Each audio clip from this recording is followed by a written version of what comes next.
नवी मुंबईच्या कोपरखैरणेमध्ये इमारतीच्या छताचा भाग कोसळलाय। सेक्टर 7 मधील सम्राट कोऑपरेटिव्ह हाऊसिंग सोसायटीतील इमारतीच्या छताचा भाग कोसळलाय, तर सर्व रहिवाशांना सुखरूप बाहेर काढण्यात यश आलेलं आहे। सुदैवाने घटनेत कुठलीही जीवितहानी झालेली नाही।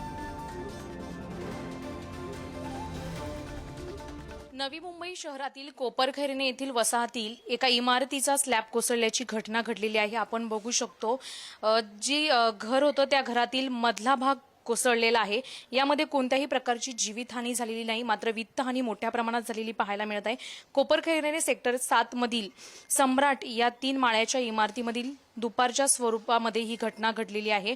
माथाडी वसाहतीमधील बैठ्या घरावर 3 माळे अनधिकृतरित्या बांधण्यात आले होते। पालिकेने ही अधिकृत इमारत धोकादायक देखील घोषित केलेली होती, मात्र इथे रहिवासी राहत होते। इमारतीत वास्तव्य करत असल्यामुळे हा स्लॅब दुपारच्या वेळी कोसळलेला आहे। यामध्ये कोणतीही जीवितहानी झालेली नाही। लहान मुलासह त्याच्या आई-वडील देखील या घरामध्ये राहत होते, मात्र कोणालाही काही झालेलं नाही। मात्र वित्तहानी मोठ्या प्रमाणात झालेली आहे। कॅमेरामॅन मनोजसह शिल्पा नरवडे, पुढारी, मुंबई।